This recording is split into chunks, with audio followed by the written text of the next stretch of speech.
Hello guys, welcome to my channel. आज हम पढ़ेंगे वन चाइल्ड पॉलिसी जो कि इम्प्लीमेंट हुई थी चाइना के अंदर। क्यों हुई थी? 1970s के टाइम पे चाइना वालों को पता लगा, उन्होंने पॉपुलेशन रिपोर्ट निकलवाई और उनको थोड़ा सा शक हुआ। शक क्या हुआ? उनको पता लगा कि जो देश की पॉपुलेशन है, जो चाइना की पॉपुलेशन, वो दिन पर दिन बढ़ती जा रही है, बहुत हाई रेट से बढ़ रही है। तो उन्होंने एक पॉलिसी अपनाई जिसको हम नॉर्म के नाम से भी जानते हैं। मतलब ये वन चाइल्ड नॉर्म भी बोल लो चाहे पॉलिसी बोल लो, एक ही बात है। तो इन्होंने एक पॉलिसी अपनाई जिसका नाम लिखा वन चाइल्ड पॉलिसी, जो 1979 के अंदर आई थी।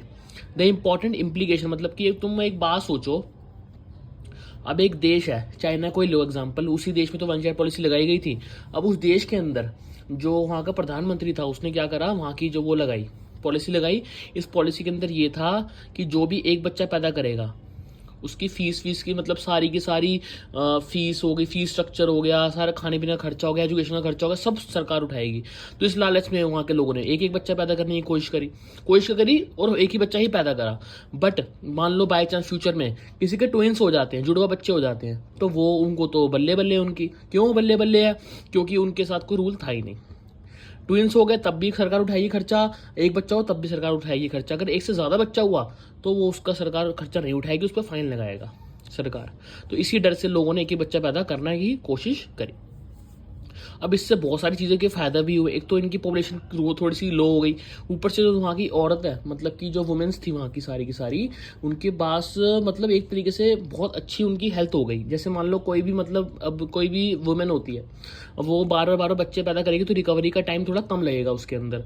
ठीक है, मतलब रिकवरी बहुत स्लो होगी, क्योंकि एक बच्चा पैदा करा, फिर मतलब फिर दूसरा, फिर तीसरा। तो ऐसे क्या होता है ना, एक मतलब जो वुमेन होती है उसकी रिकवरी टाइम थोड़ी सी स्लो हो जाती है, उसकी कंडीशन, मतलब उसके हेल्थ फैसिलिटीज, उसके हेल्थ कंडीशन में काफ़ी ज़्यादा फर्क पड़ता है। तो ये सब चीज़ें इसमें लिखी हुई हैं कि जो ये देखो ना, the important implication of the one child norm in China is the low population growth. इससे क्या हुआ, पॉपुलेशन ग्रोथ काफ़ी कम पड़ गई, and better health condition of women, और वुमेन की जो कंडीशन थी हेल्थ वाली, वो बहुत अच्छी हो गई, क्योंकि वो एक ही बच्चा पैदा कर रही है। तो उसके बाद क्या हो रहा है, उनके पास रिकवरी का टाइम ज़्यादा हो रहा है और वो अपनी हेल्थ पे ज़्यादा ध्यान दे पा रही है।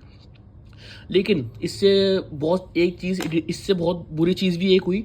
अब चाइना में जो उन कपल्स थे, उनके दिमाग में एक बात आई कि हम लड़का, अगर बाई चांस लड़की पैदा हो गई बट उनको लड़की नहीं चाहिए थी, तो उससे क्या हुआ, उन्होंने क्या करा, अबॉर्शन कराना शुरू कर दिया। मतलब कि डायग्नोस, मतलब कुछ चीज़ होती है जिससे पता लग जाता है कि पेट में बच्चा लड़का है कि लड़की है। अब बाई चांस लड़की हुई तो उनको पेट में मरवा दिया करते थे। और अगर मतलब कि ये तो इलीगल था उस समय पे, फिर भी वहाँ की ये क्राइम बढ़ता जा रहा था दिन पर दिन, क्योंकि उनको लड़का चाहिए था। अब एक बच्चा पैदा कर तो लड़का चाहिए था उनको, उनकी सोच इतनी नैरो थी। तो इसीलिए उन्होंने क्या, इसलिए वहाँ की जो सेक्स रेशो थी वो काफ़ी ज़्यादा कम पड़ गई। This measures led to fall in the sex ratio in China. Sex ratio वो रेशियोज होती है जो वुमेन और मैन को बीच में, मतलब डिफरेंट, एक देश में कितनी वुमेन है कितनी मैन है उनके बीच में तो एक अंतर दिखाता है, डिफरेंस दिखाता है। अब उस देश में मैन की संख्या ज़्यादा थी और वुमेन की कम पड़ गई, क्योंकि वुमेन तो पेट में मार दी जाती थी। इसलिए इससे थोड़ा सा 2016 के अंदर इसको हटा दिया गया और टू चाइल्ड पॉलिसी लेकर वापस आए। ये वन चाइल्ड पॉलिसी। समझ आया तो लाइक, सब्सक्राइब एंड शेयर कर दीजिए। Thank you so much.